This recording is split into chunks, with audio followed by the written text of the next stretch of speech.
हम लोग भक्ति रसामृत सिंधु से पढ़ रहे हैं। पूर्व विभाग, प्रथम लहरी और 22वां श्लोक होगा आज। प्रस्तुत विषय ये है कि भक्ति किस प्रकार से। आप इधर बैठ सकते हैं, अच्छा रहेगा, लेकिन सामने आएंगे तो अच्छा रहेगा। एक इधर बैठ सकते हैं, एक इधर कुर्सी पे बैठ सकते हैं, जैसे भी कर लीजिए। भक्ति किस प्रकार से व्यक्ति के प्रारब्ध कर्म को भी नष्ट कर देती है। और उस संबंध में श्रील रूप गोस्वामी जी ने श्रीमद् भागवतम के तीसरे स्कंद के 33वें अध्याय का 6 श्लोक को कोट किया था। यन्नामधेय श्रवणानुकीर्तनाद यत प्रहवणात् यत स्मरण, इसको हिलाई मत, यत स्मरण कुछ मत करिए बस। यत प्रहवणाद यत स्मरणादपि क्वचित स्वादोपि सद्यः सवनाय कल्पते कुतः पुनस्ते भगवन्नुदर्शनात्। माता देवहूति कपिल देव भगवान को कह रहे हैं कि जिनके नाम का जिनके नाम के श्रवण से या अनुकीर्तन से या उनको प्रणाम करने से या उनको स्मरण करने से भी, और वो भी क्वचित, रोज रोज नहीं, कभी भी, कभी किसी ने मतलब भूले भटके भी अगर उनका स्मरण कर लिया है तो स्वादु अपि, वह कुत्ता खाने वाले क्या भी क्यों ना पैदा हुआ हो, सद्यः सवनाय कल्पते, वह तुरंत ही सवन यज्ञ करने का अधिकारी बन जाता है। वह उसका जो निषेध है, जो बैन उसके ऊपर लगा हुआ है, वह हट जाता है। कुतः पुनस्ते भगवन्नु दर्शना, तो हे भगवान, अगर कोई आपको दर्शन कर रहा, आपको देख रहा है, तो वह कितना कृतकृत्य हो जाएगा, उसका तो कहना ही क्या। तो अब श्रील रूप गोस्वामी जी इस श्लोक को श्लोक मतलब उन्हें खुद से इसको लिखा है, समझा रहे हैं इसके द्वारा कि ये श्लोक किस प्रकार से यह सूचित करता है कि भक्ति प्रारब्ध को नष्ट कर देती है। विषय समझ में आ रहा है। श्लोक कोट करने के बाद वह ये समझा रहे हैं 22वें श्लोक के द्वारा कि किस प्रकार से भक्ति व्यक्ति के प्रारब्ध को नष्ट कर देती है। देखिए, प्रारब्ध होता क्या है?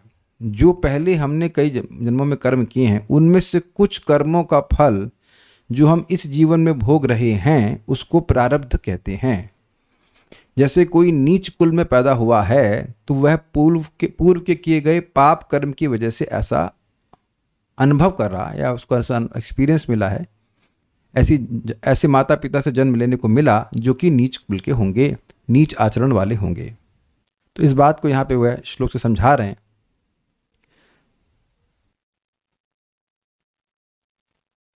दुर्जातिरेव सवना योग्यत्वे कारणम मतम दुर्जात्यराम, ऐसे गाया जाएगा क्या?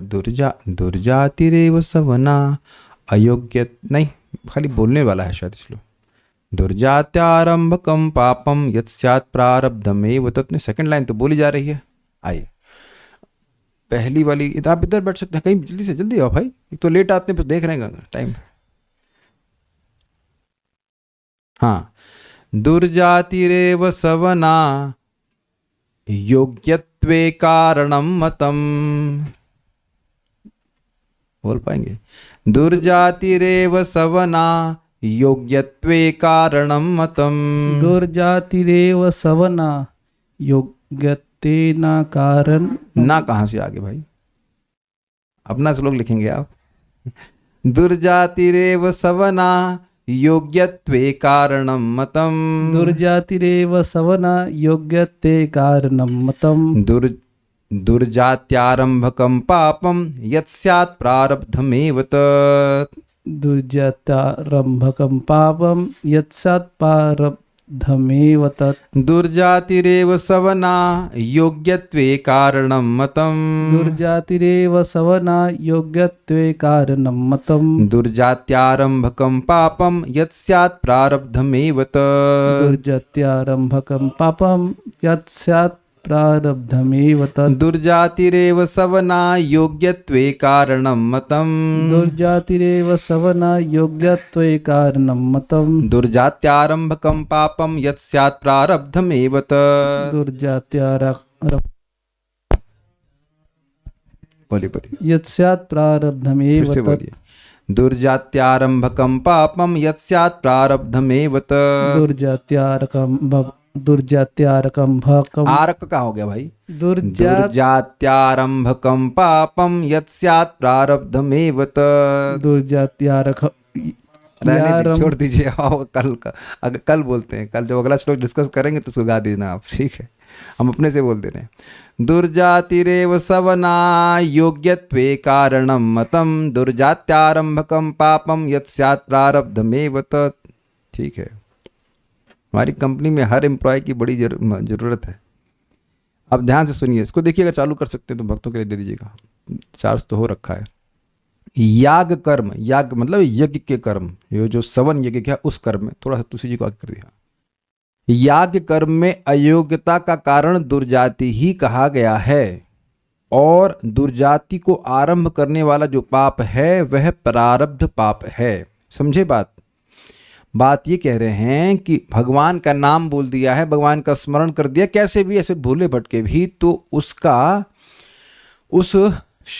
उस कुत्ता खाने वाले के यहाँ पैदा होने वाले, बेसिकली स्वाद की, स्वाद समझ लीजिएगा, जो कुत्ता खाने वाले के पैदा, हम बार बार नहीं समझाएंगे इसको, तो जो स्वाद है उसकी सवन योग की करने की जो अयोग्यता है वह नष्ट हो जाती है। ये पिछले श्लोक से सीखा था। तो यहाँ कह रहे हैं कि जो दुर्जाति है वह ही अयोग्यता का कारण है, क्योंकि वह दुर्जाति में पैदा हुआ है, इसलिए अब वह कोई संस्कार नहीं कर सकता, वो उसका क्या कहते हैं, द्विज हाँ, यज्ञोपवीत नहीं हो सकता है, ये सब नहीं हो सकता उसका। समझ में आ गया बात? जब ये सब नहीं हो सकता तो वह यज्ञ कैसे कर पाएगा? कर ही नहीं सकता। अब कह रहे हैं और दुर्जाति को आरंभ करने वाला जो पाप है वह प्रारब्ध पाप है। पॉइंट ये है कि उसने जरूर पिछले जन्म में कोई पाप किया था जिसकी वजह से उसको बुरी जाति या निम्न जाति में जन्म मिला। इजी है समझना? तो जिस फल को, जिस कर्म के फल को आप भोगते हो वो क्या कहलाता है? वह कहलाता है प्रारब्ध। तो दुर्जाति को प्राप्त होना, निम्न जन्म प्राप्त होना, ये एक फल भोगने जैसा नहीं हुआ। इसमें क्या कठिनाई है? इस जन्म में अगर आप ऐसी जगह पैदा होते हैं जो बहुत क्या कहते हैं ना, बॉर्न विद सिल्वर स्पून, पैसे वाले के पैदा हो रहे हैं, तो वह वहाँ बस कुछ करा तो नहीं ना, इस जन्म में तो कुछ नहीं किया, बस पैदा हो गए। तो कहीं ब्राह्मण कुल में पैदा हुआ है तो ये सत्कर्म का प्रभाव है। उठा लीजिए वहाँ से। कोई आप देखेंगे कि यहाँ पे उपस्थित लोग होंगे, कुछ लोग जो मतलब हाथ नहीं खड़ा कर पा रहे, लेकिन बचपन से ही बुद्धिमान होंगे, पढ़ाई में अच्छे रहे होंगे, और ऐसा भी हो सकता है कि आप पढ़ाई में अच्छे रहे लेकिन आपकी बहन या आपके और चचेरे लोग वो उतने बुद्धिमान नहीं थे। तो ये पहले का कुछ कर्म है जिसकी वजह से व्यक्ति इसमें बुद्धिमान होता है। तो इसको प्रारब्ध कहते हैं। जरूरी नहीं कि प्रारब्ध खराब तरह से है, प्रारब्ध अच्छा भी आ सकता है, बुरा भी आ सकता है, लेकिन यहाँ पे प्रारब्ध का अर्थ पाप के भाव में ले रहे हैं, क्योंकि पाप किया है इसलिए उसकी दुर्जाति हुई है, और दुर्जाति की वजह से सवन यज्ञ में उसकी अयोग्यता है। तो इससे यह सूचित हुआ कि भक्ति प्रारब्ध को नष्ट कर देती है। कुछ ग्रहण हुआ? सब ऐसे यहां पे बोल रहे हैं, हम पूछ लेंगे क्या समझ में आया। ये जो पिछला श्लोक था 1.1.21 वह प्रारब्ध कैसे नष्ट करता है उसके उदाहरण के रूप में कहा गया। तो यहां 22 में समझा रहे हैं कि भाई देखो, किसी की दुर्जाति ही यज्ञ में अनधिकार को सृष्टि कर देती है। कोई व्यक्ति निम्न जाति में पैदा हुआ है तो उसका यज्ञ पे भी संस्कार तो हो नहीं सकता है, तो अब वह इस कारण से यज्ञ नहीं कर सकता है। तो अब यहां पे पिछले श्लोक में बोला गया है कि वह व्यक्ति सवन यज्ञ करने के योग्य बन जाता है। तो इसका मतलब है कि दुर्जाति के जो कि एक पहले के किए गए पाप की वजह से, जो का पाप था उसकी वजह से दुर्जाति को प्राप्त हुआ है, तो ये प्रारब्ध पाप है। ऐसा नहीं है कि जो आगे जाके भोगेगा। कोई व्यक्ति निम्न जाति में पैदा हुआ है तो उसको अभी भोग रहा है कि पहले भोग रहा है? पहले तो मतलब नहीं है ना, भविष्य मतलब है, इस जन्म में भोग रहा है ना व्यक्ति, जिसकी वजह से वह सवन यज्ञ नहीं कर पा रहा है। तो क्योंकि उस अयोग्यता को उसने नष्ट कर दिया, इसका मतलब है कि भक्ति प्रारब्ध को भी नष्ट कर देती है। किसी को पढ़ना है भक्ति रसामृत सिंधु? ये सब ऊपर से ही जा रहा है। लीजिए माइक पे बोलिए, उधर दीजिए माइक, उनको ऑन करके। देखिए हम इसको दूसरी तरह से बताएंगे, आपको समझ में आ जाएगा। जो लोग आजकल जनरल क्लास में पैदा होते हैं, है ना, त्रिपाठी पांडे तो अब जब कंपटीशन की बात आती है तो कभी कभी वो अपने ब्राह्मण होने को कोसते हैं कि नहीं, क्या यार ब्राह्मण कुल में पैदा हो गए, हमारा कंपटीशन नहीं निकल पा रहा है। तो अब ब्राह्मण तो आप चेंज नहीं हो जाओगे ना, ब्राह्मण कुल में पैदा हो गए तो ब्राह्मण कुल में पैदा हो गए, आपके लिए रिजर्वेशन नहीं है। तो अब एक प्रकार की, एक तरह से देखा जाए तो गवर्नमेंट नौकरी में अधिकार प्राप्त करने के लिए ब्राह्मण होना अयोग्यता हो गई कि नहीं हो गई? तो ये आपका आजकल के ज़माने में ये आपका प्रारब्ध हो गया कि नहीं? यद्यपि भक्ति इसको नहीं काट सकती है क्योंकि ये गवर्नमेंट के द्वारा रखा गया है। इन द सेंस ये तो है ना नियम। तो महाराज समझाते हैं, कभी कभी लोग जो सवर्ण बोलते हैं ना, सवर्ण अपने को कोसते, काहे हम सवर्ण पैदा हुए, हमको नौकरी नहीं मिल रही है, या मिल भी गई है तो दूसरे व्यक्ति को जल्दी प्रमोशन मिल रहा है, हमको नहीं मिल रहा है। तो आप वहां पे इंट्यूटिवली आप अपने प्रारब्ध को कोसते हैं कि नहीं, क्या यार कहाँ पैदा हो गया ऐसे करके। जबकि एक्चुअली अच्छी बात है, ब्राह्मण कुल में पैदा होना अच्छी बात है, लेकिन ब्राह्मण कुल में जो एडवांटेज है वो तो मैं नहीं मिल रहा ना। वेद पढ़ना तो किसी को है नहीं, वो उसके बाद शूद्र का काम करना चाहते हैं लोग। क्या हम उस पॉइंट पे नहीं जा रहे, हम खाली इस पॉइंट को बता रहे हैं कि व्यक्ति खराब मानता है। ऐसे ही शास्त्र के अनुसार नीच जाति में पैदा होना ये खराब है, क्योंकि वहाँ नीच आचरण है। कुत्ता खाना तो कोई बहुत अच्छी बात है नहीं। अब वो क्या खाने में पसंद है? डॉग। कुत्ता खाना पसंद है तो कोई बहुत अच्छा तो नहीं मानेंगे ना आप। इस समय भी कोई व्यक्ति कहे कि भाई हमारे फलाने आदमी, मतलब कोई कहे कि हमारे दामाद जो है वो कुत्ता पसंद करते हैं, तो अरे पसंद करते हैं मतलब पालने के लिए, नहीं खाने के लिए। तो अब ये तो एकदम शर्मनाक बात होगी ना। तो ऐसी जगह कोई परिवार में पैदा हुआ है तो ये अच्छा नहीं माना जाएगा ना। आप जरा विचार कीजिए, हम ना कल छोड़ दी थी इस बात को, जो भी परसों क्लास हुई थी, कि कुत्ता खाने वाले क्या कोई व्यक्ति पैदा हुआ है? क्या कभी कोई व्यक्ति उसे अपने शादी के यज्ञ के लिए भी अपॉइंट करेगा, विवाह के यज्ञ के लिए? और भगवान की भक्ति उसको सवन यज्ञ के लिए, जो हाईएस्ट प्रकार का यज्ञ होता है ब्राह्मणों के द्वारा होता है, उसके लिए योग्य बना देती है। तो उसका प्रारब्ध नष्ट कर दिया कि नहीं कर दिया उसने?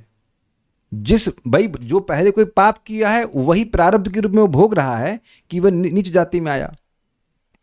तो अब इसी कारण से वो इस जन्म में तो अयोग्य ही रहेगा। तो उस अयोग्यता को भगवान की भक्ति ने, जो कि कैजुअली से की जा रही है, बहुत ध्यान से नहीं की जा रही है, भगवान का नाम बोल दिया, भगवान को स्मरण कर दिया, कभी कदार कर दिया, तो वह भी नष्ट कर देती है, उस प्रारब्ध को भी नष्ट कर देती है। ठीक है, यहां तक तो बात समझ में आई होगी। अब हम आगे पढ़ते हैं। हम ये मान ले रहे हैं कि समझ में आ गया होगा। पहले इसके अन्वय को देख ले। आप कुछ पूछ रहे थे तो पूछ लीजिए, हो गया। शब्द को देखिए, सवन प्लस तोड़ेंगे अयोग्यत्वे। सवन यज्ञ में अयोग्यत्व, याग कर्म में अयोग्यता, कारण उसका कारण दुर्जाति रेव, दुर्जाति ही मतम अर्थात कहा गया है, माना गया है। और दुर्जात्यारंभकम, दुर्जाति को आरंभ करने वाला यत पापम, जो पाप स्यात है, तत् प्रारब्धमेव, वह प्रारब्ध पाप ही है। ये समझ में सबको आ गया ना कि अगर पाप नहीं किया होता तो ऐसे माता पिता से जन्म नहीं प्राप्त होता कि जो गलत भोजन ग्रहण करते हैं। भाई जैसे बहुत से लोग यहाँ पे ब्राह्मण परिवार में पैदा हुए हैं, तो अब वो शायद जीवन में कभी मांस खाए ही नहीं होंगे। मेरे मित्र को, यद्यपि वह ब्राह्मण परिवार में नहीं थे, उनको आईआईटी में आके मालूम चला कि मांस भी खाया जाता है। उनको यह भी नहीं पता था कि अंडा भी खाते हैं।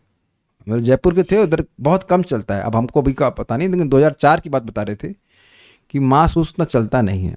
जयपुर में चलता है क्या? अभी भी चलने लग गया, हमको नहीं पता। अब शायद चलने लग गया, अब तो कलयुग हो गया। लेकिन उस टाइम वो कह रहे थे हमने कहीं देखा नहीं। चोमू से थे, जयपुर के पास में स्थान है चोमू। कह रहे वो जानते ही नहीं थे कैसा होता है। तो बहुत जगह, बहुत परिवार में प्याज लहसुन भी नहीं खाते हैं।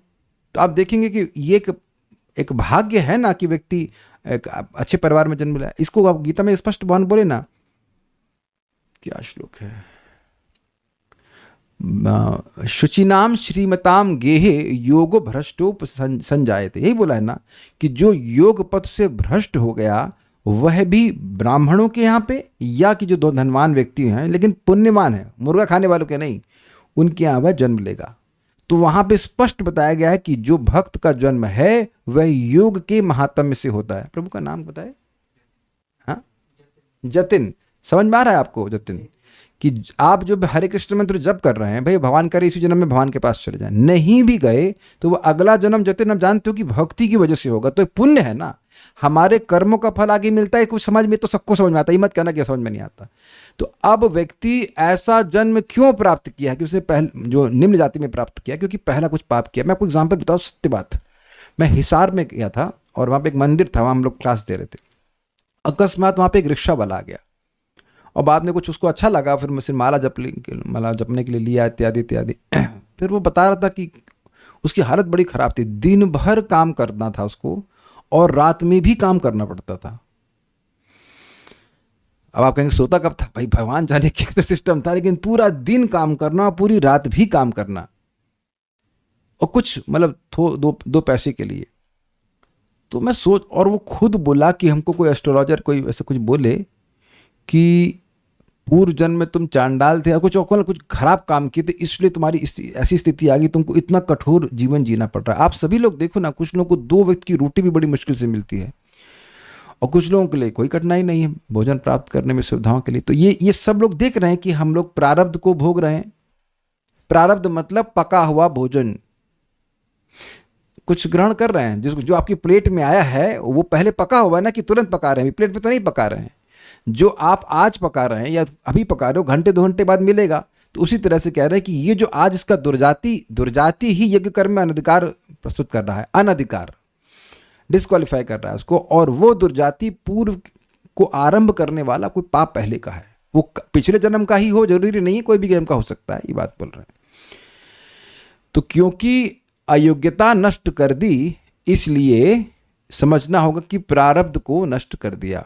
अब तो मेरे ख्याल से मैं उससे अधिक नहीं समझा सकता, जो समझ में आ गया तो ठीक है, नहीं तो हम आगे बढ़ रहे हैं। दुर्गम संगमनी 1.1.22। इसलिए यहां दुर्जाति को याग करने की अयोग्यता का कारण कहने से यह जानना चाहिए कि दुर्जाति याग करने की योग्यता का प्रतिकूल अर्थात पापमय होता है। यानी बुरी जाति में पैदा होना व्यक्ति को यज्ञ करने के लिए ये अनुकूल नहीं है, उसको यज्ञ करने के लिए नहीं किया जाएगा। यह नहीं समझना चाहिए कि यह याग कर्म में अयोग्यता का एकमात्र कारण है, क्योंकि ब्राह्मण के शुक्र से जन्म होने से दुर्जाति का अभाव होने पर भी ब्राह्मण कुमार को सवन योग्यता के लिए पुण्य विशेषमय सावित्र जन्म की अपेक्षा होती। सावित्र जन्म मतलब उपनयन संस्कार, और उसके बाद बहुत सारी चीज़ें सिखाई जाती हैं। जैसे अभी यहाँ पे भी का 2 भक्त त्रिपाठी जी हैं, तो त्रिपाठी जी आप यज्ञ कर लेते हैं, तो त्रिपाठी जी यज्ञ नहीं कर पाते हैं। तो क्यों नहीं कर पाते हैं? क्योंकि उस तरह की ट्रेनिंग की अपेक्षा है। अगर आप, एक सिंपल सी बात है, अभी भी आप यंग ही हैं, अगर आप चाहें आप कहीं किसी ब्राह्मण उसमें एनरोल कर सकते हैं कि नहीं कर सकते हैं, कि हमको आप यज्ञ करना सिखाइए। लेकिन क्या अभी माइक लीजिए, इनको माइक दीजिए। तो प्रियम प्रभु, क्या अभी आप, हरे कृष्ण मंत्र वाली बात नहीं कर रहा हूं मैं, कर्मकांड की तरफ से बोला, क्या अभी इस समय आप वैदिक यज्ञ करने के योग्य हैं? उत्तर बताइए। नहीं है। क्यों नहीं है? सिखाया नहीं। लेकिन ऐसा नहीं है कि आप सीखने के योग्य नहीं हो। आप त्रिपाठी के, मतलब त्रिपाठी जन्म है, कोई कठिनाई नहीं, लेकिन कोई दुर्जाति में पैदा हुआ है तो वह अब उस दुर्जाति के नाते वह संस्कार आदि के लिए भी योग्य नहीं होता। कुछ समझ में आ रहा है बात? तो केवल दुर्जाति ही अयोग्यता नहीं है यज्ञ कर्म करने के लिए। यज्ञ कर्म करने के लिए आवश्यक है कि जो ब्राह्मण कुल में पैदा हुआ है, ठीक है, उसको भी कुछ और संस्कार प्राप्त करने पड़ेंगे, ट्रेनिंग प्राप्त करनी पड़ेगी, तब वो आगे जाकर यज्ञ कर पाएगा। ये समझ में आई बात? पूरा पढ़ते हुए आगे सुनते हैं। अच्छा, भगवान नामादि ग्रहण करने से सवन याग की योग्यता का प्रतिकूल दुर्जाति को आरंभ करने वाला प्रारब्ध पाप तत्क्षण नष्ट हो जाता है, किंतु शिष्टाचार के अभाव से सावित्र जन्म नहीं होता। इसको अलग अलग तरह से समझाया। एक अंडरस्टैंडिंग शिष्टाचार की ये है कि यद्यपि वह व्यक्ति सवन यज्ञ के योग्य तो हो गया है करने के लिए, और वह अगर उसको क्या कह सकते हैं, द्विजाति संस्कार कराया जाए तो भी कोई हानि नहीं होगी, लेकिन समाज में तो सब लोग समझेंगे नहीं ना। तो इस कारण से वह अब सब कार्यों में नहीं प्रवृत्त होता। यद्यपि योग्य हो गया है, लेकिन अब समाज के लोग उसको नहीं मानेंगे ठीक, इसलिए उसमें प्रवृत्ति नहीं होता। एक और बात है कि जो व्यक्ति भगवान का नाम उच्चारण कर रहा है वो सवन यज्ञ करने के चक्कर में क्यों पड़ेगा? वो जानता है कि एक नाम के बराबर अब अनंत कोटि अश्वमेध यज्ञ भी नहीं है। तो जिसको नाम में श्रद्धा है वह इस सब चीज़ों को क्यों करेगा? और दूसरा बात है कि समाज में लोग बवाल करेंगे तो इसलिए भी उसको नहीं करता है, यद्यपि वह उसी के समान पूज्य है जो कि जैसे कि दूसरा व्यक्ति है वो ब्राह्मण के समान। कुछ समझ में आ गई बात? कहने का अभिप्राय यह है कि प्रारब्ध पाप नष्ट हो जाने पर भी याग कर्म करने के लिए इसको, यानी वह चंडाल जिसका प्रारब्ध पाप नष्ट हो गया है, पुण्य विशेषमय सावित्र जन्म संस्कार एवं शिक्षा के लिए जन्मांतर की अपेक्षा है। कहने का मतलब यह है कि भाई देखिए इसका पाप तो नष्ट हो गया है, लेकिन अगर वह सवन यज्ञ करना चाहता है तो अब उसको अगला जन्म लेना पड़ेगा। वहां कोई इसको कठिनाई नहीं होगी, भगवान की व्यवस्था होगी, वो ब्राह्मण कुल में जन्म लेगा, जो कुछ करेगा अगर करना चाहता है। ध्यान दीजिएगा कि जरूरी नहीं कि वो भगवान के धाम जाने के लिए उसको सवन यज्ञ करना है, लेकिन अगर आप कहते हो कि इसे सवन यज्ञ करना है तो इस जन्म में तो उसकी उम्र निकल गई, भाई ब्राह्मण भी है मान लीजिए, और वो 50 साल का हो गया और नहीं पढ़ाई किया तो सवन यज्ञ कर लेगा, उसको बढ़ा लेंगे आप। आपके मान लीजिए चाचा जी हैं, है ना, वो अब इंजीनियरिंग मतलब उनकी 50 साल की उम्र हो गई है तो अब बीटेक करेंगे वो, तो कुछ शिक्षा प्राप्त करने की उम्र भी होती है कि नहीं? ठीक है वो ऐसे अयोग्य नहीं है, लेकिन एक आप जान रहे हैं कि बीटेक की कुछ उम्र होती है। आजकल आईआईटी में भी कुछ लिमिट है ना ऐसा कि इतने इस एज के बाद आप नहीं कर सकते हो। तो ठीक है आप पढ़ाई में तेज हैं, ऐसा कुछ भी, कोई अयोग्यता नहीं है, लेकिन उम्र निकल गई है तब। जैसे आईएएस के एग्जाम में 40 साल के बाद आप बैठ नहीं सकते हो, ऐसा कुछ है नियम। तो अब भले ही आप पढ़ाई में बड़े तेज हैं, आपको 41 साल में याद आ गया चलो आईएएस निकालते हैं तो ऐसा कोई दिक्कत नहीं है, लेकिन उम्र निकल गई ना। तो एक ब्राह्मण का ये जो मान लीजिए स्वाद है, अब उसने भगवान का नाम उच्चारण कर रहा है, अब उसकी जो वो उम्र निकल गई तो वो यद्यपि वह योग्य है यज्ञ करने के लिए, लेकिन उसकी ट्रेनिंग नहीं हो सकती इस जन्म में, उसकी ट्रेनिंग के लिए अगला जन्म लेना पड़ेगा, ये बात बोल रहे हैं। संस्कार ब्राह्मण कुमार की याज्ञ कर्म की अयोग्यता को समाप्त कर याज्ञ कर्म के योग्य बनाती है। जितने भी जो भी यज्ञोपवीत संस्कार है उसके बाद मंत्रोच्चारण की ट्रेनिंग है, वो बहुत कुछ होता है, तब जाकर के व्यक्ति ब्राह्मण बन पाता है। एक इंटरेस्टिंग बात है, ये हमने फोटो दिखाया है, देखिए महाराज इसको समझाते हैं कि मतलब क्या है इसका। कोई व्यक्ति जेल में है, तो अब जेल में कोई व्यक्ति रह रहा है तो उसके ऊपर तो पूरा प्रतिबंध है ना कि वह कहीं कोई नौकरी नहीं कर सकता है ना। लेकिन जैसे ही वह जेल से बाहर आ गया, एक मिनट रुकिए, वह जेल में गया क्यों? जेल में गया क्योंकि वह कुछ गलत कर्म किया था। तो वह जो जेल को भोग रहा है वह उसका प्रारब्ध की तरह हुआ कि नहीं? कहते हैं ना वो जेल की सजा भोग रहे हैं, क्लियर हुआ। तो जो जेल में रह रहा है वह बाहर सरकारी नौकरी करने के योग्य है? नहीं, बिल्कुल नहीं। तो अब अगर किसी वजह से वह जेल से बाहर आ जाता है तो जैसे ही वह जेल के बाहर आया तो क्या वह सरकारी नौकरी के लिए अप्लाई करने के लिए अलाउड है, योग्य है? हाँ, लेकिन फिर भी उसको कंपटीशन निकालना पड़ेगा और बहुत कुछ काम करना पड़ेगा, तब वह नौकरी कर पाएगा सरकारी। क्या ये बात समझ में आ रही है? तो जैसे ही भक्ति करना शुरू किया तो उसका जो प्रारब्ध था वह तो समाप्त हो गया, लेकिन और कुछ अगर उसको ब्राह्मण की तरह कार्य करना है तो उसको फर्दर ट्रेनिंग की जरूरत है, इसलिए वह तुरंत यज्ञ करना शुरू नहीं करता है। ये एक अंडरस्टैंडिंग है। दूसरा अंडरस्टैंडिंग है कि वो करेगा ही नहीं, जब उसको भगवान की भक्ति कर रहे हैं। तो अब आप ही लोग से पूछे कि भाई आप सवन यज्ञ करना चाहते हैं, कहेंगे ना। अब भक्ति की महिमा समझ लिया तो क्या वो सवन यज्ञ करेगा? लेकिन बात इतनी बोली जा रही है कि भक्ति कितना निम्न स्तर से व्यक्ति को ऊपर उठा देती है।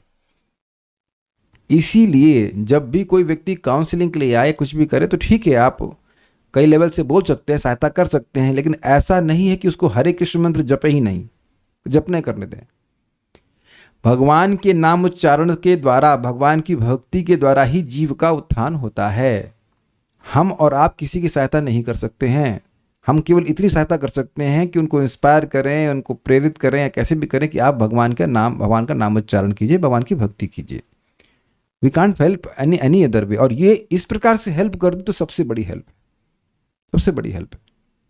हम देख ही रहे हैं कि भक्त लोग आप लोग भी अनुभव करते होंगे कि नाम की महिमा सुनते हैं, सब कुछ जानते हैं, लेकिन अकेले कहाँ जप हो पाता है। स्वयं नरोत्तम दास ठाकुर जी कहते हैं, एकाकी अमार नहीं पाए बल हरि नाम संकीर्तन।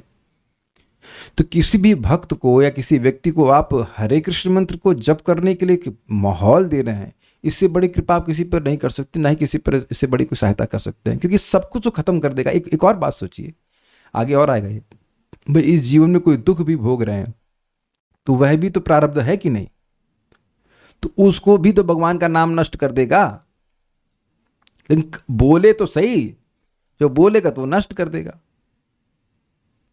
तो ये बहुत बड़ी सहायता। हम किसी के प्रारब्ध को नष्ट नहीं कर सकते हैं, समझ में आ रहा है, शिक्षा मिल रही है, लेकिन भगवान का नाम, भगवान की भक्ति सभी के प्रारब्ध को नष्ट करती ही है। ऐसा नहीं कि नहीं कर सकती है, करती ही है। इसके लिए लोगों को हेल्प करना चाहिए। नोट यहां पे दिया जा रहा है, यहां शिष्टाचार शब्द का प्रयोग किया गया है, इसका अर्थ है उचित आचरण। चूंकि भक्ति ने उस स्वपच यानी कुत्ते का मांस खाने वाले का रूपांतरित कर दिया है, इसलिए उसमें उत्तम गुण होने चाहिए। इसलिए शिष्टाचार की कमी वाला कथन केवल उसके बचपन के समय को इंगित करता है। मतलब जब उसने नाम बोला तब तो सारे सद्गुण आ गए, तो अब वो कह रहे हैं कि उसमें शिष्टाचार की कमी है, इस कारण से वो यज्ञ नहीं कर सकता। तो वो उसके बचपन के समय को इंगित कर रहा है जब वो भक्ति नहीं करता था। कोई यह तर्क कर सकता है कि जिस प्रकार भक्ति प्रारब्ध कर्मों को तुरंत नष्ट कर देती है, उसी प्रकार यह सभी शुभ गुण भी प्रदान करती है। इसलिए वह व्यक्ति इस जीवन में ही शिष्टाचार प्राप्त कर सकता है, दूसरा जन्म अर्थात उपनयन ले सकता है और यज्ञादि कर्म कर सकता है। किंतु यहाँ तर्क यह प्रतीत होता है कि एक बालक के रूप में वैदिक दीक्षा यानी उपनयन लेकर वेदों का अध्ययन आरंभ करना होता है। बचपन में करना होता है ना। बचपन में आप देखो, फोटो में दिखा दिया कि बच्चे पढ़ रहे हैं भागवत वैदिक ग्रंथ। जब वह स्वपच बालक था तब उसमें दूसरा जन्म अर्थात उपनयन लेने की योग्यता नहीं थी, क्योंकि उसने भक्ति का अभ्यास आरंभ नहीं किया था। उसमें शिष्टाचार का अभाव था। जिस स्वपच ने भक्ति का अभ्यास आरंभ किया और फिर प्रारब्ध कर्मों से शुद्ध हो गया, वह उस आयु को पार कर चुका है। अतः अब उसे अगले जन्म की प्रतीक्षा करनी होगी ताकि वह योग्य एवं युवावस्था में उपनयन संस्कार प्राप्त कर सके। कुछ समझ रहे हैं कि नहीं समझ रहे हैं बात? ये तो इजी है। ब्राह्मण कुल में भी पैदा हुआ, मान लो उसका उपनयन नहीं हुआ, उसने वेद पठन पाठन नहीं सीखा, अब हो गए 40 साल 50 साल के, तो क्या अब वो पढ़ना सीखेंगे? तो अब वही होगा कि अगले जन्म होगा तब वो दोबारा ब्राह्मण बनेंगे, तभी वह इस प्रकार का कार्य कर सकते हैं।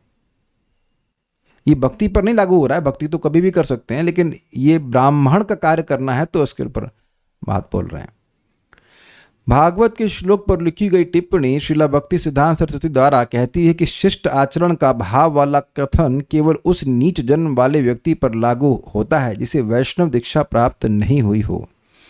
यदि कोई नीच जन्म वाला व्यक्ति वैष्णव दीक्षा प्राप्त कर लेता है तो वह उपनयन का भी अतिक्रमण कर लेता है। तो उसका प्रमाण क्या है? प्रमाण अजामिल तो ब्राह्मण परिवार में पैदा होने के बाद भी इतना नीच हो गया था कि बिल्कुल दासी पति अजामिल उसका नाम बोल रहे हैं, वैश्या का पति हो गया, और वह मरते समय भगवान का नाम बोला।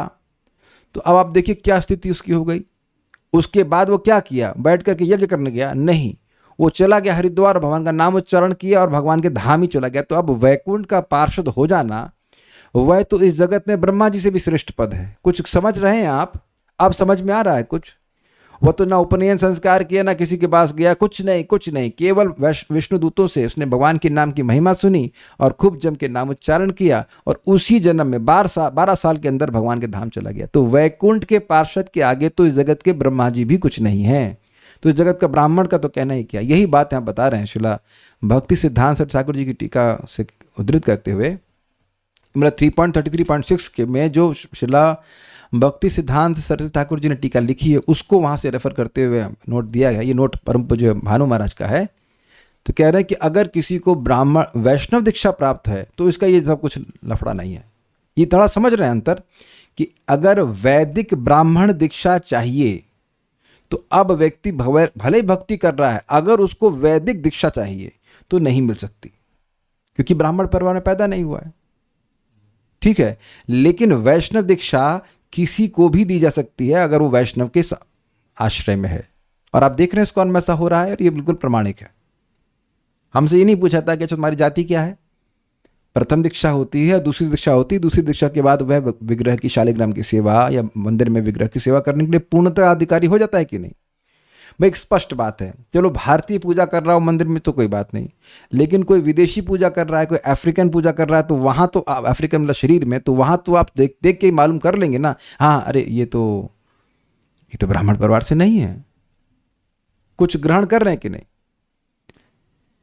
लेकिन क्या भक्त आप जो समझ रहे हो, समझदार हो, क्या वहाँ कोई आप दोष मानते हैं? जैसे हमारे मंदिर के पुजारी तो वह तो विदेशी शायद स्विट्जरलैंड के हैं, तो हेड पुजारी हैं वो, और आज से नहीं कम से कम 30-35 साल से हैं, शुद्ध भक्त हैं, तब तो वहाँ कोई आप कुछ कठिनाई मानते हैं? तो आप समझ रहे हैं कि ये प्रॉपर अंडरस्टैंडिंग है, कोई भी व्यक्ति एक शुद्ध भक्त के आश्रय में रहकर ब्राह्मणत्व को प्राप्त हो जाता है। तो ये अलग परंपरा है, ये अलग सिस्टम ही है, ये पांचरात्रि की विधि है, और वैदिक विधि में ऐसा अलाउ नहीं किया जाता है। कुछ पूछ रहे हैं भक्त, वैदिक दीक्षा से श्रेष्ठ वैष्णव दीक्षा है ना? हाँ तो यही तो बोल रहे हैं। उपनयन क्या होता है? जो उपनयन के समय वो ब्राह्मण थ्रेड दिया जाता है, जनेऊ से कहते हैं, ब्राह्मणों में होता है ऐसा, आप लोग यहाँ नहीं होता होगा वो, टेंशन मत लीजिए, आप नाम उच्चारण कर रहे हैं। कुछ बात चैट जीपीटी को पूछ लिया करिए, सब बात हम ही से पूछेंगे, वो तो फ्री है ना। उपनयन क्या होता है पूछ लीजिए उनसे। अतएव मूल प्रमाण वाक्य में भी सवनाय कल्पते संभावित है प्रयोग हुआ है। अभिप्राय यह है कि वह उसी समय झटपट याग यज्ञ करने का अधिकारी नहीं हो जाएगा। क्यों नहीं हो जाएगा? उसे करने नहीं आता ना, वो करने नहीं आता। अभी त्रिपाठी जी को आता है? नहीं आता, ट्रेनिंग लेनी पड़ेगी। लेकिन अब एक और इंटरेस्टिंग पॉइंट, त्रिपाठी जी आप ट्रेनिंग लेंगे तीनों वेद पढ़ने के लिए, तो जो बुद्धिमान व्यक्ति है, जो हरे कृष्ण मिल गया, उसको काहे को यज्ञ करने बैठेगा? तो both ways he is not interested in that. इसकी व्याख्या करते हुए श्रीधर स्वामीपाद ने भी कहा है, सद्यः सवनाय कल्पते अनेन, अनेन मतलब इसके द्वारा पूज्यत्वम लक्ष्यते, वह यह तत्काल पवित्र होकर सबके सम्मान का पात्र होता है। तो कहने का मतलब है कि जो उसकी दुर्जाति वाला पाप था वो नष्ट हो गया, महान पुण्य की प्राप्ति हो गई, वह यज्ञ करने के लिए योग्य इन द सेंस, योग्य मतलब उसकी अयोग्यता नष्ट हो गई। देखिए दो बातें हैं, अयोग्यता नष्ट हो जाना और योग्य हो जाना, ये दो अलग अलग बातें हैं। ये ग्रहण कर रहे हैं, बड़ा सूक्ष्म विचार है। डिस्क्वालिफिकेशन हट जाना, बैन हट जाना और क्वालिफिकेशन हो जाना, ये दो अलग अलग बातें हैं। परम पूज्य वृंदावन चंद्र महाराज समझा रहे थे कि जब भारत के प्रधानमंत्री उस समय चीफ मिनिस्टर थे ना गुजरात के, तो उस समय कुछ हुआ, दंगा हुआ, कुछ भी हुआ हो, तो उस समय यूएस ने प्रतिबंध लगा दिया था कि ये नरेंद्र मोदी जी नहीं आ सकते हैं अमेरिका में। तो कुछ समय के बाद वो बैन हटा दिया गया। तो जो बैन हटा दिया गया तब भी तो वीजा लेना पड़ेगा ना।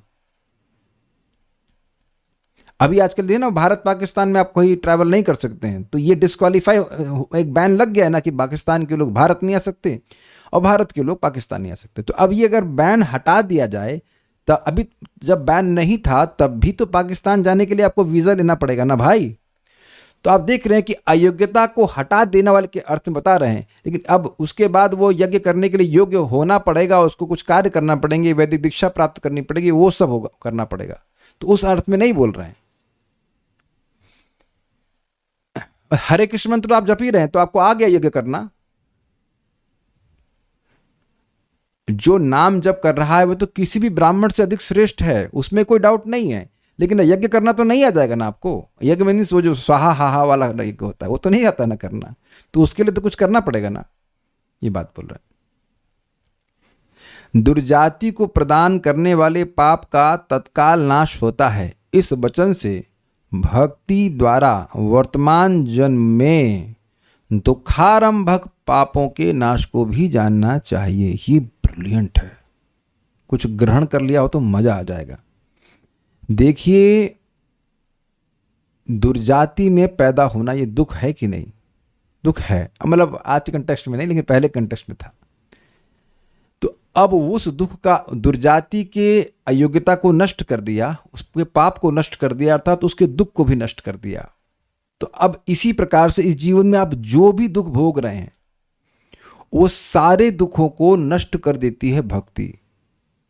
लेकिन अब एक भक्त जरूर डाउट करेंगे, प्रभु जी फिर हमारे जीवन में दुख क्यों आ रहा है? देखिए, एक बात आप लोग ठंडे दिमाग से समझिए, भक्ति प्रारब्ध को नष्ट कर देती है, लेकिन उस प्रारब्ध को नष्ट नहीं करती है जो आपकी भक्ति के लिए अच्छा है। और इसमें आप और मैं कुछ नहीं कर सकते हैं, क्योंकि ये सब भगवान की व्यवस्था से होता है। आपके मेरे सभी के जीवन में अगर हम जप करते रहते हैं तो जो दुख सुख आएगा वो भगवान की व्यवस्था से आता है। अभी थोड़ी देर में आने वाली बात। इसीलिए प्रभुपाद समझाते हैं भक्तों का दुख आर्टिफिशियल होता है। अब आर्टिफिशियल दुख का क्या मतलब होता है हम समझाएंगे आपको। आज भागना मत, पूरी क्लास सुन लीजिए। क्या आपने कभी अमिताभ बच्चन को मरते हुए देखा है? शाहरुख खान को या किसी भी हीरो को? अरे झूठ बोलते हो क्या? पिक्चर कभी नहीं देखे? पिक्चर में कितनी बार लोग मर जाते हैं ये लोग। तो वो आर्टिफिशियल मौत होती है कि नहीं होती? लगता है कि एकदम सच मर रहा है एकदम। वो कुछ होता हो, माता जी लोग रो भी दी हो, ओ हीरोइन मर गई, ये मर गई, वो मर गई। तो अब आपको तो यही लग रहा है कि वो सच में मर रहा है ना, लेकिन वो तो आर्टिफिशियल मौत होगी नहीं हुई।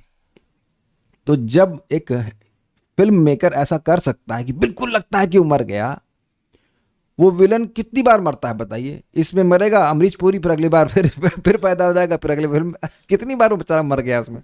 हाँ, फूक सब कुछ कर देते हैं, फूक दिया, जला दिया, मार डाला, उसके बाद फिर अगली पिक्चर में आता है। तो जान रहे हैं कि वह एक सृष्टि की जा रही है, एक दृश्य प्रस्तुत किया जा रहा है आर्टिफिशियल। अब तो क्लियर हुआ ना?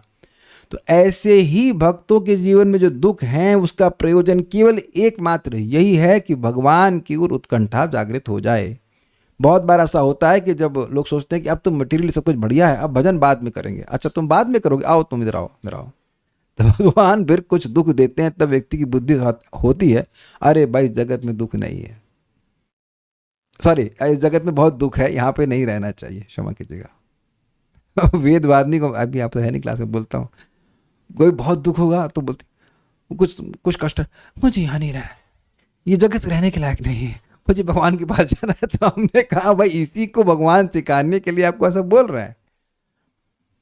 इसीलिए स्थिर भाव से ग्रहण करना चाहिए जो भी सुख दुख है। कभी मम्मी दे रही हैं, कभी कभी मम्मी पिटाई करती हैं, है ना, कुछ कुछ बच्चे लोग नहीं नहाते तो साबुन को मल मल के लगाती हैं, चपाटा भी लगाती हैं। कुछ बच्चे सीधी सीधी नहा लेते हैं तो उनको कोई दुख कठिनाई नहीं होती है। वही माँ है, कभी नीम का जूस पिलाती है और कभी मिठाई देती है, तो दोनों ही समय तो माँ का ही प्रेम है ना। तो इसलिए दुख सुख जीवन में आते हैं भक्तों के, लेकिन वैसे उनके एकदम प्रारब्ध के अनुसार नहीं आते। ठीक है, ऐसा होने से यह श्लोक सर्व प्रारब्ध पाप विनाशक का उपयुक्त उदाहरण है। नोट, पापमय कर्मों के फलस्वरूप प्रतिकूल परिस्थितियां उत्पन्न होती हैं, जैसे नीच जन्म, दुर्गुणों की प्राप्ति और दुख। इन सब का नाश भक्ति द्वारा हो जाता है। कुछ मामलों में ये परिस्थितियां तुरंत दूर नहीं की जा सकती। ऐसा ही एक उदाहरण है किसी का जन्म। भक्ति करने से इस जन्म में अपने विशेष माता पिता से जन्म को बदला नहीं जा सकता, तो उसके लिए उम्मीद भी नहीं करनी चाहिए। क्या ऐसा हो सकता है? क्यों नहीं हो सकता? इसके लिए आपको दोबारा जन्म लेना पड़ेगा, है ना। लेकिन इससे क्या नुकसान हो रहा है? उसको कुछ नुकसान नहीं हो रहा। कुछ समझ रहे हैं? आप जिनसे भी जन्म लिए उससे आपको जप करने में कोई दिक्कत हो रही है तो उसको भगवान नहीं चेंज कर रहे हैं। आप समझ पा रहे हैं? भगवान उस प्रारब्ध को नष्ट नहीं करते हैं जिससे आपकी भक्ति में कोई फर्क नहीं। It's not disturbing your devotional service. कुछ ग्रहण कर रहे हैं। आप में से आपके माता पिता ने शायद किसी को आपको परेशान किया हो भक्ति करने के लिए, लेकिन आपका उनके द्वारा जन्म आपको परेशान नहीं कर रहा है। दो अलग बात बोल रहा हूं मैं। माता पिता विद्वेष करके झगड़ा करें, आपसे भक्ति ना कर रहे तो एक अलग बात है, लेकिन उनसे जन्म लिए हैं तो वो कोई प्रॉब्लम नहीं है। वो जो आपको बॉडी दिए हैं उससे कोई प्रॉब्लम नहीं है। आप हरे कृष्ण मंत्र बोल सकते हो, हरे कृष्ण मंत्र जप सकते हो। अब मान लीजिए किसी के पिताजी दारू पी रहे हैं तो वो दारू पी रहे हैं, आप तो नाम रस पीजिए ना, आपको क्या दिक्कत है? वो टल्ली है, मतलब पड़े हुए बेहोश पड़े, आप जब कीजिए हरे कृष्णा, कुछ ग्रहण कर रहे हैं। तो अब उसको तो चेंज नहीं किया जा सकता, नहीं करने की कोई जरूरत है। तो ये इंटरेस्टिंग बात है। क्यों बोल रहे हैं? क्योंकि कहेगा अरे भाई जन्म भी तो, माता पिता भी तो प्रारब्ध से मिलते हैं, तो भक्ति उसको तो चेंज नहीं करती। तो कुछ चीजें चेंज हो ही नहीं सकती। जो चीज असंभव है उसको करने का मतलब नहीं है, ये बात है। लेकिन ये देखा जाता है, जैसे यहाँ पे देख रहे हैं कोई गरीब यहाँ पैदा हुआ है, लेकिन ये देखा जाता है कि मान लीजिए कोई गरीबी में पैदा हुआ, ठीक है, तो भगवान की भक्ति करने लगता है तो उसको सब कुछ मिल जाता है, संपन्न हो जाता है। लेकिन अब जो उसकी माँ है, उसकी माँ तो उसकी माँ ही रहेगी ना, वो तो चेंज नहीं हो जाएगी। ये बात कर रहे हैं। कुछ परिस्थितियां जैसे रोग आदि समाप्त की जा सकती हैं, और ये सत्य बात है। आपको कोई एस्ट्रोलॉजर बोल देना कि आपका ये योग है, वो योग है, इसलिए आपको दुख भोगना ही पड़ेगा, वो सब नहीं है। नाम उच्चारण करते रहेंगे तो भगवान की इच्छा से जितना आना उतना आएगा। ये नहीं कि पूरा पूरा डोज मिल जाए आपको, ये हो ही नहीं सकता है। भगवान बहुत स्नेहिल हैं, ऐसा कष्ट नहीं देंगे कि आप बिल्कुल बोल्ड हो जाओ। और क्या प्रमाण है? आप जप कर रहे हैं, आप जप कर रहे हैं, इसलिए ऐसा दुख नहीं आया कि आप बोल्ड हो गए। मैं आपको बता रहा हूं और मैं अपने अनुभव से बता रहा हूं कि अगर जप करते रहे और साथ ही साथ भक्तों की संगति में शास्त्र सुनते रहे तो ऐसा मन स्ट्रांग हो जाता है कि किसी भी दुख से व्यक्ति प्रभावित नहीं होता है। हर जगह उसे दिख जाता है कि भगवान अच्छा किस प्रयोजन से कर रहे हैं, एटलीस्ट कुछ प्रयोजन तो भगवान का अच्छा होगा इसलिए कर रहे हैं। वो गलत तो कर ही नहीं सकते मेरा। जैसे यहां पर कोई भी मां अपने बच्चे के लिए गलत सोचती है क्या? भाई वो हो सकता हो जो सोच रही है वो गलत हो, लेकिन वो अपनी तरफ से ये सोचती है कि मैं अच्छा सोच रही हूं, भला सोच रही हूं, बुरा नहीं सोचती है ना। तो ऐसे अरबों अरबों स्नेहिल माताओं से भी अधिक स्नेह भगवान के हृदय में है। तो भक्त का वो गलत क्या किसी का भी गलत नहीं कर सकते। जैसे मैं कहूं कि भाई सूर्य ने अमेरिका में अंधकार प्रस्तुत कर दिया, क्या अमेरिका में सूर्य उदित हुआ और उसने वहां अंधकार प्रस्तुत किया? सलोनी माता समझ में आ गया बोला? ये बात नहीं समझ में आई, नहीं समझने वाली बात है ये। ऐसा हो ही नहीं सकता है कि सूर्य कहीं अंधकार प्रस्तुत कर दे। ऐसे ही भगवान किसी का अकल्याण करते ही नहीं है। तो जो भगवान की भक्ति कर रहा है उसका अकल्याण हो ही नहीं सकता। साथ ही दुर्गुणों और उन गुणों या परिस्थितियों से उत्पन्न दुख का भी नाश भक्ति द्वारा हो जाता है। और ये देखेंगे कि जो बहुत खराब गुणों से युक्त हो जाता है बुरे जन्म को प्राप्त करने के कारण, अब भक्ति करके उसमें सारे सद्गुण आ जाते हैं, सब सद्गुण आ जाते हैं, ब्राह्मण से भी श्रेष्ठ गुण आ जाते हैं। एक व्यक्ति थे, वो बोल रहे थे मेरे को कि अरे 2 बार नहाना होता है लैट्रिन जाने के बाद नहाना होता है, ये तो बहुत नहाना होता है तो बाद में अपने आप सब करने लग गए। तो कहाँ से सद्गुण आ गए? ये ब्राह्मण का गुण है ना कि बार बार मतलब जब आवश्यक हो नहा लेना। कितने लोग ऐसे यहाँ पे हैं जो भक्ति में आने से पहले ही ब्रह्म मुहूर्त में उठते थे और उठते ही स्नान कर लेते थे। सब लोग हाथ नहीं कर कोई। तो एक रघुनाथ प्राण प्रभु, वेरी गुड, और दूसरे योगेश प्रभु, आपका नाम ही अच्छा है। कभी कभी क्वचित, ठीक है, क्वचित ओके। हम तो कभी नहीं उठे भाई। आईआईटी में भी मेरे लिए 5:30 बजे उठना ऐसा लगता कि बांध दिया किसी ने से। सो डिफिकल्ट ना, सो डिफिकल्ट। सुबह उठना तो एक बड़ा टेढ़ी खीर थी। या उठ भी गए तो उतनी नींद आएगी बाद में, वाह बहुत ज़्यादा। और एक और पॉइंट था कि सुबह उठ के करेंगे क्या सुबह उठ भी गए तो करें क्या, देयर इज नो पॉइंट। हम अपने बाबा जी को बहुत महान मानते थे कि 4 बजे उठ करके स्नान करते थे, ऑब्वियसली वाज डूइंग दैट। लेकिन अब 4 बजे तो नॉर्मल लगता है, 4 बजे तो जैसे कोई ऐसे नहीं कि बहुत विशेष बात है। तो आप देख रहे हैं कि भक्ति करते करते कैसे अद्भुत गुण आने लग जाता है।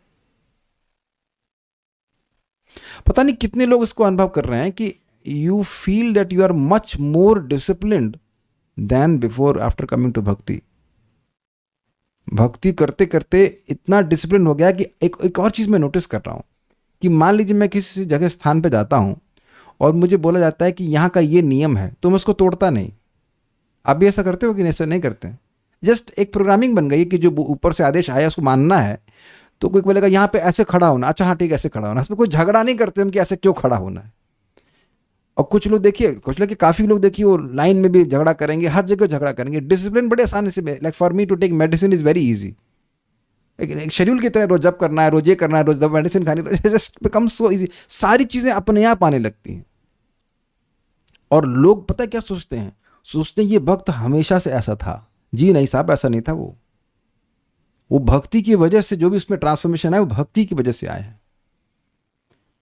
एनीवेज, तो हम बता रहे थे कि दुर्गुण का नाश हो जाता है। इसीलिए ना कोई व्यक्ति चाहे कुछ भी बोले, प्रभु जी हमसे ये गलती हो गई, हम ये हो गए, हमने कहा अच्छा जब अब कल से जप में आइए, बस हम और कुछ नहीं सुनना चाहते। There is nothing to be done. आप चैंटिंग करिए, चैंटिंग करके धीरे धीरे सब पवित्रता आ जाएगी।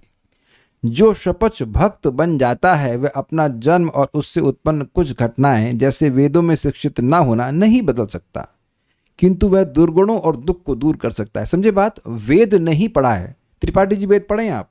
नहीं पढ़े। तो अब मान लीजिए आपका नाम ऐसे त्रिपाठी रख दिया आपने, ठीक है, तो आप वेद नहीं पढ़े हैं और आप पढ़ेंगे भी नहीं, कोई जरूरत भी नहीं है, तो इसको चेंज करने की जरूरत भी नहीं है। खैर आप तो ब्राह्मण परिवार में पैदा हुआ है, लेकिन जो ब्राह्मण में पैदा नहीं हुआ वो तो वेद बिल्कुल नहीं पढ़ने का ऑप्शन है ना उसका। तो अब वेद नहीं पढ़ने वाली बात तो चेंज नहीं होगी, लेकिन सद्गुण ब्राह्मण के सारे भक्तों में आ जाते हैं। ये बात है। जन्म में परिवर्तन के लिए अगले जन्म की प्रतीक्षा करनी होगी। अब बड़ा सुंदर बात बोले, इसी प्रकार विष्णु सहस्त्र नाम स्रोत में भी कहा गया है। ये बहुत अच्छा श्लोक है, मेरे पीछे बोलिए, आके बोलिए। ना वासुदेव भक्तानाम अशुभ, ना वासुदेव भक्तानाम अशुभम विद्यते क्वचित्, न वासुदेव भक्तानाम अशुभम विद्यते क्वचित्, जन्म मृत्यु जरा व्याधि भयम वाप्य उपजायते। जन्म मृत्यु जरा भादि भयम वाप्य। ध्यान दीजिए, आएगा आएगा, गुण आ जाएगा, जब करते रहिए आ जाएगा। न वासुदेव भक्ता नाम अशुभम विद्यते क्वचित, जन्म मृत्यु जरा व्याधि भयम वाप्य उपजायते। वासुदेव के भक्तों का कभी भी अशुभ नहीं होता। जन्म मृत्यु जरा व्याधि और भय कभी भी नहीं होते। अब इसका क्या मतलब है? देखिए बड़ा सुंदर श्लोक है, हम बोल के रुक जाएंगे, आज तो समाप्त हो गया समय। ना वासुदेव भक्तानाम, भगवान वासुदेव के भक्तों का, ये बहुवचन है, एक दो ने, सारे भक्तों का, अशुभम विद्यते क्वचित, कैसा भी अशुभ होता है, अर्थात भक्तों का किसी भी प्रकार का अशुभ नहीं होता।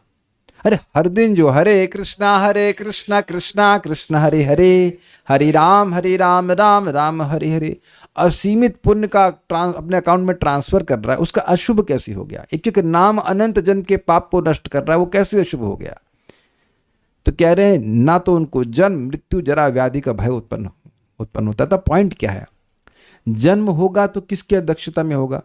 डायरेक्ट भगवान की अध्यक्षता में, ताकि भक्ति आगे बढ़े। मृत्यु होगी तो किसकी अध्यक्षता में होगी? भगवान की अध्यक्षता में होगी। यमराज जी बोल दिए हैं कि न वयम न वयः, ना तो हम यानी कि ब्रह्मा जी और मैं, और न ही वया, न काल इनको कंट्रोल कर रहा है। जरा बुढ़ापा, आप कहेंगे भाई बुढ़ापा तो बड़ी खराब चीज़ है, बुढ़ापा तो बहुत खराब चीज़ है। देखिए कोई व्यक्ति जवानी से भक्ति करता रहता है तो बुढ़ापे में उसकी भक्ति बुढ़ी नहीं हो जाती है। परम पूज्य लोकनाथ महाराज का उत्साह नहीं देखते, श्रील प्रभुपाद जी का उत्साह नहीं देख रहे भक्ति में, या अन्य महाराज लोगों का, परम पूज्य राधानाथ महाराज का, वो तो उसमें और परिपक्व होता जाता है। बल्कि एक एडवांटेज और होती है कि इंद्रियां शिथिल होने लगती हैं, तो इंद्रियों का वो जो आक्रमण है वो कम होने लगता है। समझ गए सब लोग इस बात को? लेकिन जो जवानी से भक्ति कर रहा है, अब जो बुढ़ापे में कर रहा है वो थोड़ी सी दिक्कत ये जाती है कि उसकी इंद्रियां पहले से शिथिल है, तो बेचारा थोड़ा कटने पकड़ने में परिश्रम में जप नहीं कर पाता। ठीक है, लेकिन कहीं से भी शुरू करो, अच्छी बात है, लेकिन एक इंटरेस्टिंग बात है।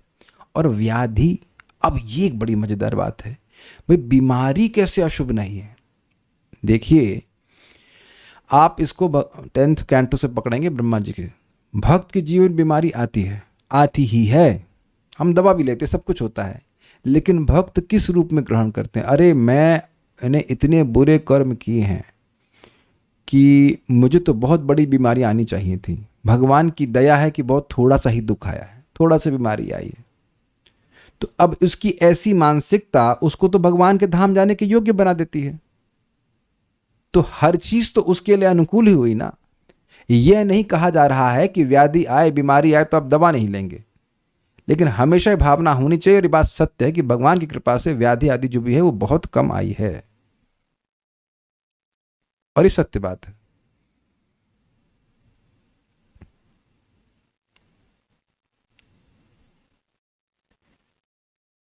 श्रील प्रभुपाद इसको समझाते हैं 2:317 के तात्पर्य भागवत के लास्ट में। कहते हैं कि देखिए कोई व्यक्ति भगवान की कथा में संलग्न है तो वो मर नहीं रहा है, और उसको एक उदाहरण से बताते हैं कि वैदिक शास्त्र के अनुसार आप किसी को कुछ भी देते हैं तो वो बिल्कुल अयोग्य व्यक्ति है, फिर भी आपको उतना वापस आएगा।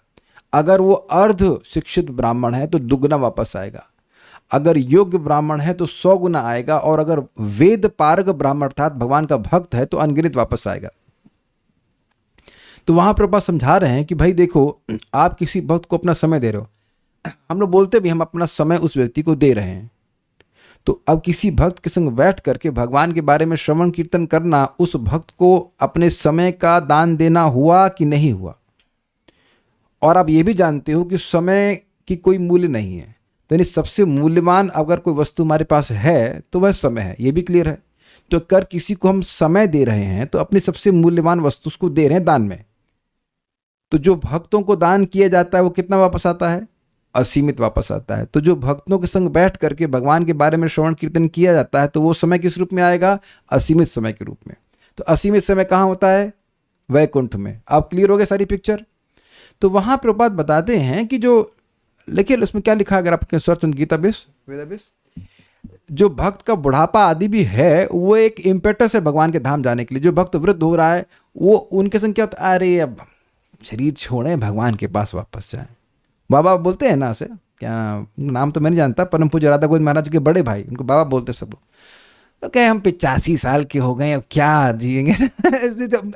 Absolutely detach from the body, और भगवान के पास वापस जाना चाहते हैं। जैसे हाँ शब्द है, a devotee of the Lord is guaranteed eternal life.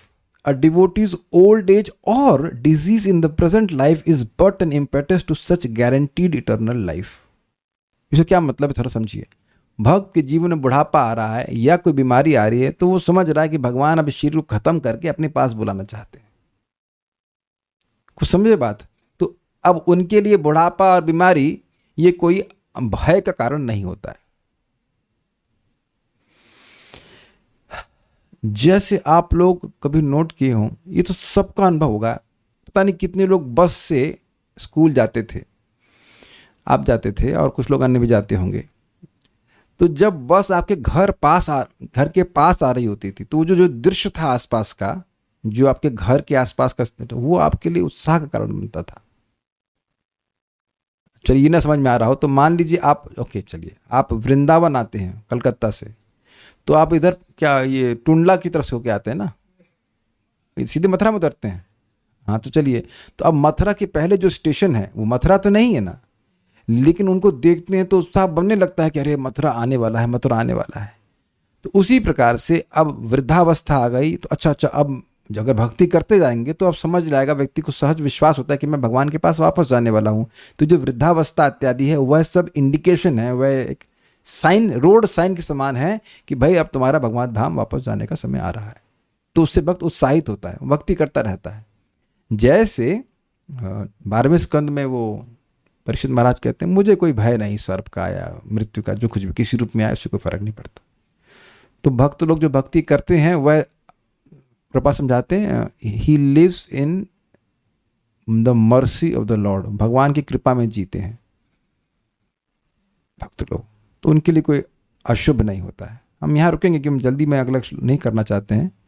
कोई प्रश्न है किसी का? तो नहीं है। कह रही है इनकी नानी जिंदा होती तो जप नहीं करने देती, तो आपकी जीभ पकड़ लेती। बताइए, किसी की नानी किसी की जीभ पकड़ी हुई है। आपने एक बार बताया था कि भक्ति में जो दुख आ रहा है वो अपराध के कारण आता है, क्या वो भी सही है या वो ही सही है? देखिए वो भी सही है, वो ही सही नहीं है। क्यों? युधिष्ठिर महाराज का अपराध बताइए, अर्जुन का अपराध बताइए, माता द्रौपदी का अपराध बताइए। आराम, कौन हेल्प करे? आप जाएंगे फिर? Thank you. तो प्रभुपाद जी का अपराध बताइए। प्रभुपाद जी को तो डायबिटीज का इश्यूज था। प्रभुपाद जी जब शरीर छोड़ रहे थे तो उस समय की बात है, एक डॉक्टर आया, कहा कि ये व्यक्ति इतने कष्ट में है कि अगर कोई और व्यक्ति होता तो वो चीख रहा होता, और प्रभुपाद वाज कंपोज्ड। परम पूज्य भक्ति तीर्थ महाराज, उनको भी बोन कैंसर था, ब्लड कैंसर था, कुछ तो वैसे हो गया था। पूरा जीवन वो स्वस्थ रहे अकस्मात बोन कैंसर, तब तो उनका क्या अपराध था, जरा बता दीजिए। तो वो तो खैर अब अभी हम आगे चक्रवर्ती पाद की टीका से क्लियर हो जाएगा। भगवान अपने भक्तों में दैन्य देने के लिए भी कर देते हैं, अरे मैं तो कितना पापी हूँ, भगवान मुझे बहुत कम दे रहे हैं दुख, इत्यादि इत्यादि, बहुत सारे कारण हो सकते हैं। तो जरूरी नहीं है कि वो अपराध से ही हो, भगवान की इच्छा से भी हो सकता है। सुदामा ने कौन सा अपराध किया था, वो जो गरीबी में पड़े हुए थे वहां तो कोई वर्णन नहीं है।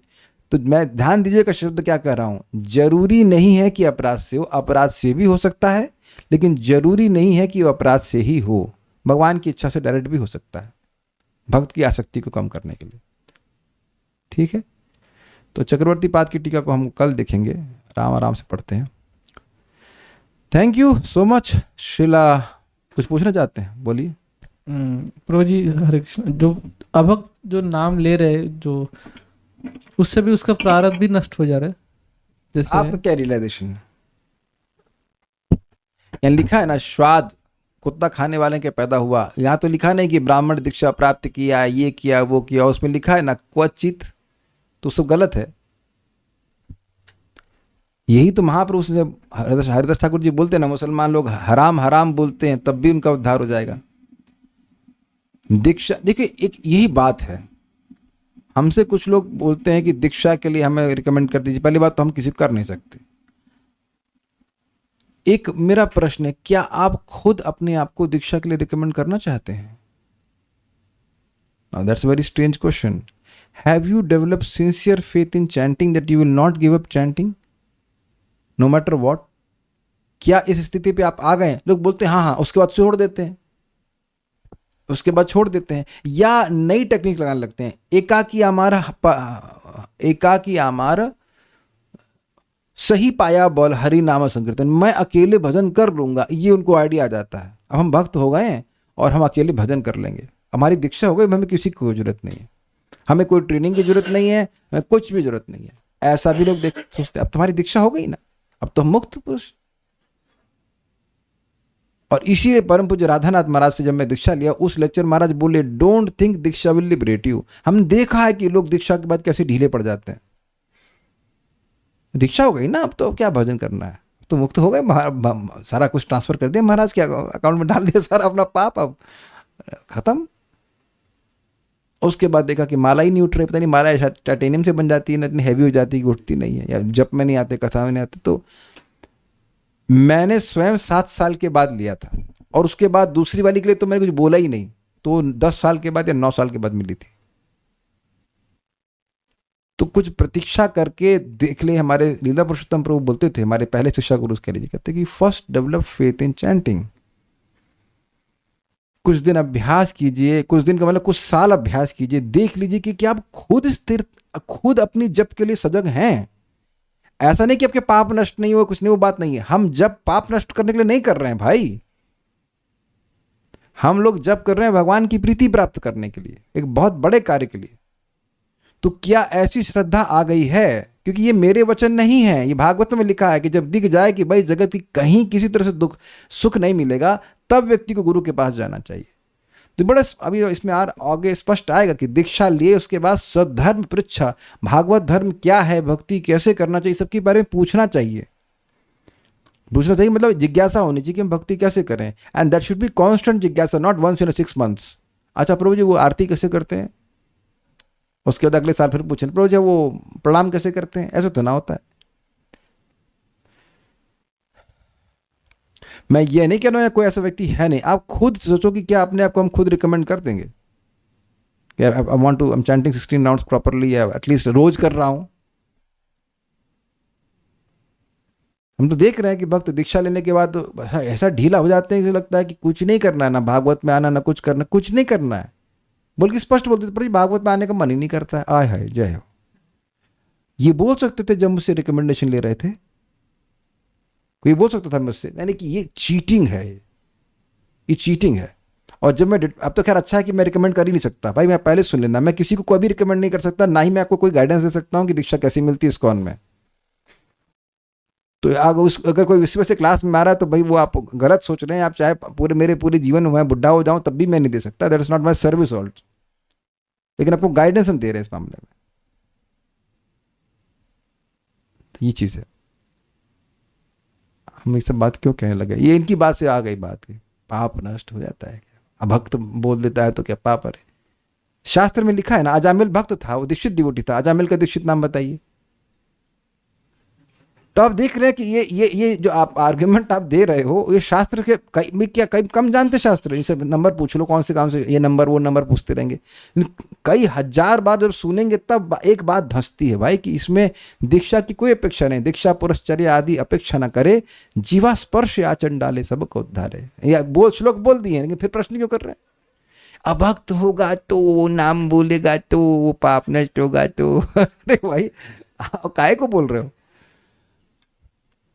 दीक्षा पुरस्चर्या आदि अपेक्षा न करे, जिह्वा स्पर्शे आचंडाले सबको उद्धार। चंडाल पर्यंत कोई भी होगा,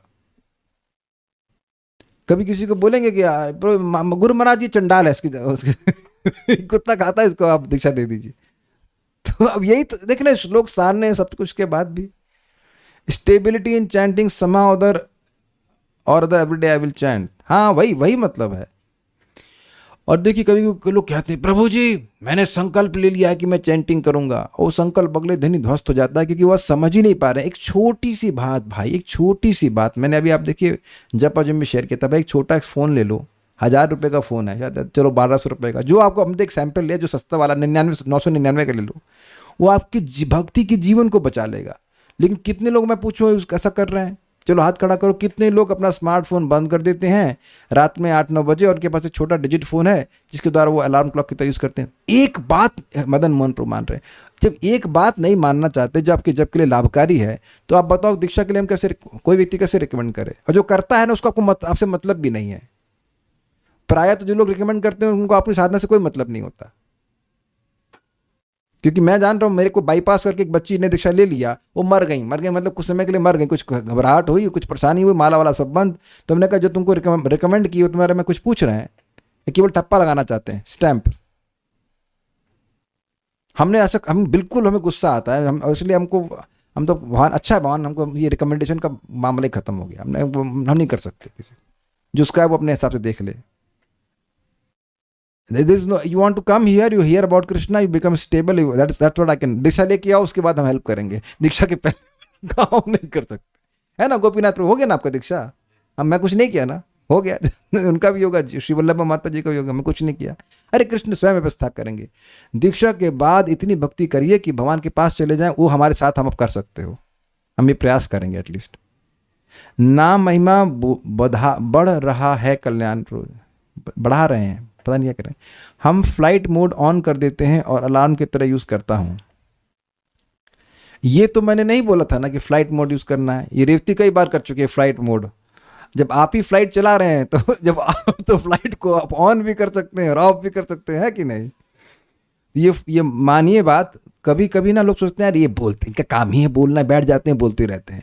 मैं कुछ चीज़ खुद ट्राई करके देखता हूँ तब मैं समझता हूँ। जैसे मैं कल तुंग वेदा माता जी को समझा रहा था, मैं उनको बोला कि आपको अगर घर का वही का अधिक काम करना पड़ रहा है, उनकी माँ बीमार है, तो अपना क्लास ऑल्टरनेट कर लीजिए। तो मैंने समझाया कि मैंने क्या गलती करी फॉर ईयर्स टुगेदर, कि भैया 2 क्लास करनी है, अब मंदिर का भी सेवा है, रात में पढ़ लेता हूँ, 11:30 बजे तक पढ़ रहा हूँ, फिर 12 बजे सो रहा हूँ, फिर 4 बजे उठ रहा हूँ। उससे मेरी साधना और मेरा जब बहुत ज़्यादा डिस्टर्ब हुआ। वो ठीक है, हम संकल्प की वजह से कर देते थे, हमने कहा चाहे हम एक भी क्लास ना कर पाएँ लेकिन हम टाइम से सोएंगे। ऑल्दो एक क्लास के लिए तो समय मिल ही जाता है, अमेजिंग कि समय मिल जाता है। अब मुझे पता है कि मैं रात में नहीं पढ़ सकता हूँ तो मैं दिन में ही पढ़ूंगा। So you have to prioritise your chanting. एक बड़ी अच्छी बात महाराज बोलते हैं, बहुत मज़ेदार, आपको बहुत अच्छा लगेगा, कि भाई इसको सुन के ही आप लोग प्रीचिंग करना। महाराज बोले कि भाई देखो, आपने हवाई जहाज में अगर उड़े हों तो उसमें लिखा है कि अगर ऑक्सीजन का लेवल कम हो तो पहले अपना मास्क लगाइए तो पहले अपना मास्क लगाइए, फिर दूसरों को बचाने के चक्कर में रहिए। उसी प्रकार से प्रभुपाद समझाते हैं, ultimate compassion is to deliver oneself. You make sure that your chanting, your faith is increasing. उसके बाद अब दूसरे की हेल्प करेंगे ही, लेकिन आप खुद ही अपनी बॉडी से स्ट्रगल करेंगे, ऐसा कुछ चीज़ स्वीकार कर लेंगे कि आपकी भक्ति नहीं हो पाए, तो ठीक नहीं है। तो मैं ऐसी बातें बोल रहा हूँ कि केवल एक छोटी सी बात बताई जा रही है, उसे अप्लाई कीजिए, फिर देखिए कि लाभ हो रहा है। पर वो जी 1000 रुपया खर्च करेंगे हम, 1000 रुपया ये तो बहुत ज़्यादा होता है। Smartphone is smarter than you. हम रात में ही नहीं ऑफ करते, हम दोपहर में भी ऑफ कर देते हैं. क्योंकि आप सोचता है अरे थोड़ा सा देख लेते हैं, थोड़ा सा देखते हुए खा जाएगा आपका आधा घंटा 1 घंटा. Is it not? So why ये सब बातें मैं क्यों कह रहा हूँ? How much am I conscious of not wasting my time day पर डे. किसके लिए दीक्षा लिया? भगवान की प्रीति प्राप्त करने के लिए. तो ये सारी चीज़ें दिखा रही हैं कि हम कितना समय बर्बाद नहीं करना चाहते. बाकी तो सभी लोग अपने हमसे अधिक बुद्धिमान हैं तो उसके हिसाब से कार्य कर ही सकते हैं. मैं खाली ये सारी बातें इतना बातें बोल रहा हूँ, उसका मतलब है कि दीक्षा लेने के बाद भी शिष्यत्व कितना आया है. How much am I inclined to accept teachings and instructions, that you must check. और जब ये आने लग जाएगा तब व्यक्ति को दीक्षा लेना चाहिए. नहीं तो अगर ये मन में भावना है कि मैं किसी की कुछ नहीं सुनना चाहता तो फिर तो गड़बड़ है ना. और ऐसा लोग करते हैं कि हमारी दीक्षा हो गई उसके बाद कहीं भी चले जाते हैं, राधा कृष्ण की लीला सुनना चले जाएंगे. So many things have happened, not good. और प्रभुपाद जी के समय में भी ऐसा हो रहा था. प्रभुपाद से दीक्षा लेने के बाद भी लोग कहाँ कहाँ चले जाते थे सुनने के लिए. तो हम पता नहीं सब बातें क्यों कहने लग गए, बट हम जस्ट उनके बाद से हम खाली बात बोल रहे थे कि नाम में पहले श्रद्धा जागृत कर लीजिए, भक्ति कीजिए, उसके कुछ दिन भक्ति कीजिए, कुछ अनुभव लगे हाँ यार नाम तो काम करता है, then you think about taking initiation from something.